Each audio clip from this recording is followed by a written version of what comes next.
So, my first seizure, 7th grade, 2007. I drank a full throttle energy drink, slammed the thing in record time, had a simple partial seizure as it's described.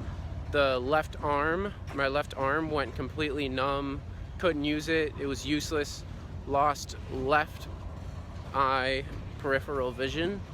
So it wasn't good for much. We just assumed, oh, this must be an allergic reaction, so let's not drink energy drinks anymore. So, didn't think anything of it. Little did I know that this was my first seizure ever. By the way, I hope the camera stability is okay, or at least better. Have it on a tripod right now. Hope that's okay. We got a train in the background. I hope that's not too distracting. Again, at the infancy of all of this for me. So, let's see here. The next seizure I had, which was when I was diagnosed. 2011, sophomore in high school. Again, left side of my body went numb, my arm, as well as my face. It drooped a little bit and didn't know what happened. And then again, at a similar time of the day, the following day, I had another one of those numb arm things. It was tingling. I went to my biology teacher, high school biology teacher, told her about it, and she said, go to the school nurse. School nurse takes me to my city. I'm in Dubuque, Iowa. I went to the hospital here. They did a MRI or whatever brain scan they did, and then they said, oh wow, whatever it is, Brandon, we're not sure, but it's really big. It might even be a tumor. So that was the first time my life kind of flashed before my eyes. I had that thought, oh well, we gave it a good run, and you'll hear that theme come again in my story here.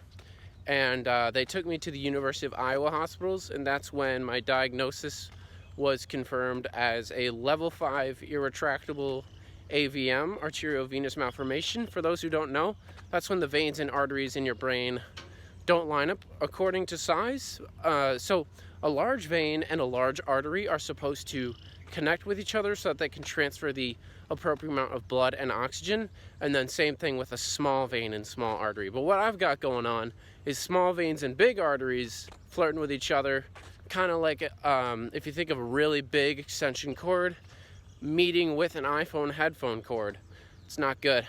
So that's the vascular component. And then if you so then the next is kind of that epilepsy component. Because of the stress that is put on my brain, that's where the seizures come from, and then the neurons start firing off. So my condition's kind of twofold. I have that neurology component and the epileptic component.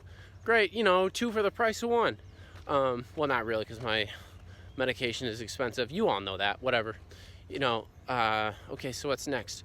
So that was my diagnosis, and then life goes on. I'm in high school. I have more seizures, and I'm taking Keppra. We'll get into my dose increase over time. But as I'm going through high school, the only seizures I'm still having are the, left side of my body goes numb. Usually starts with the hand, makes its way to my arm, and then the Jacksonian march down to the entire side of my body, to my left leg. That was it. And then that was pretty much all I had to deal with, and then up until college as well. And then my senior year of college, this damn train, guys, I'm sorry. And then senior year of college was when I had my first full-blown convulsive involuntary seizure. Now that was really the time when I said, oh, this is it. I'm so sorry about the train, guys. That is when I said to myself, this is it. We gave it a good run, but this is probably it. And then, I'm seizing for like 2 minutes now. Left side of my body going crazy. And I'm not dead yet, so I'm like, well, if I don't die, then, we're not going to know how to read or write, or we're going to be stuck in a wheelchair for life. Who knows? So there was that one, and then I had another one. Well, let me scoot back a little bit. I was out for 7 days after that because the entire left side of my body was numb, uncoordinated. Basically half my body was paralyzed. And then about a month later or so, I am doing a yoga class, and again, same type of seizure happened. And this one was because the 2 days beforehand, we had a day rage party, and I was in Seattle, did a lot of drinking because it was a college party, obviously, and it's Seattle. Seattle's known for legalized marijuana, so those two combined in excess, the stress that came, what happened was that's a lot of stress that your brain withdraws from, and that's what caused the seizure. Now, going back to that first one that I had, that was because I took a caffeine pill, and the amount of caffeine in a caffeine pill is pretty crazy, so that's what caused that one. So yeah, so those are the seizures I'm having. I think the third one, when I was actually convulsing, I went for a bike ride at like midnight, and this was in Seattle as well, where I went to college.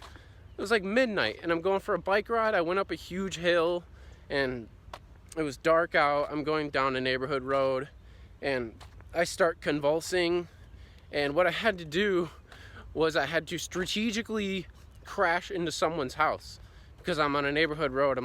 I'm not trying to fall in the middle of the street and then, get run over. So I had to quickly assess my surroundings, and before I started convulsing, I had to point my bike towards the front of someone's house so that I can scream for help and they'll hear me. So anyway, I fall strategically, or crash, whatever you want to call it. Man, my arm is getting sore. I don't know how vloggers do this. Yeah, I'm seizing, and I'm thinking, no, if I didn't die before, this is where I die, because I'm screaming, I'm seizing, nobody's coming. It's in the still of the night, and then thankfully some people show up. And another thing too, I have a necklace that has emergency medicine in it. Hopefully in the future I can, I'm hoping that I can push out a couple of units, because I think everybody should have that. This dumb train. So sorry, guys. I'll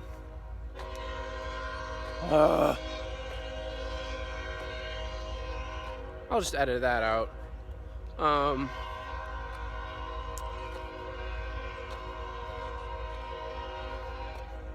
So pretty much over time, I hope that thing does not go off again. Over time, stuff like that keeps happening. I'm resuming my college behavior, and then just over time, I start connecting the dots and realizing, okay, so certain, substances and activities. Oh, that's another thing, activities. So there were times when I would go to the gym and I would lift weights that are too heavy for me and beyond my capability. I'm not breathing well enough, and then I'd have a seizure from that. So just over time, yeah, I started learning all these things, obviously taking a lot of medications. Originally, before I had that dangerously convulsive seizure, I was just taking a record-breaking amount of Keppra, and then I got on things like trileptal, and then, oh, cute ducks. And then I started, nowadays, I'm also on Vimpat. I got off the trileptal, thankfully, that stuff sucks. And then now I'm taking Lamictal as well. And what's nice about finding the right combination of meds is, a lot of old side effects go away. Like when I was on the trileptal, it's so drowsy. I would have to drink so much cups of coffee at the beginning of the day. And then what would happen is I might have a seizure because that caffeine, I walk a real tight rope there. Oh man, my arm is getting so sore. And not with the Lamictal, I hardly need any coffee, so that's great. So I guess, I don't know if there's something to learn from this. That's definitely one of them. Please chat with me in the comments, message me directly. I'll have my email in there. I'd love to hear from you guys. But yeah, I guess that's kind of up to date, my seizure story. There's a lot of other details I left out, obviously. One big thing I'd like to point out is that after my seizures really kicked up and I started having convulsion seizures, I went through a yoga teacher training series, and so now I'm a certified yoga instructor, and there's all these breathing techniques in certain areas of your body that if you stretch, you can really open up and release stress and release emotions. And I'm thinking I'll do some videos on that as well. because I think it's really helpful for everybody, whether you got a pre-existing condition, epilepsy, or you're just, AWOL, psychotic, and always feeling whatever. So thank you so much for listening. If you've gotten this far, please, all the crap, like, comment, subscribe, notifications button, all that stuff that vloggers say, whatever. Cool. Thanks so much. Have a good one. Stay safe, stay healthy, all that good stuff. Bye.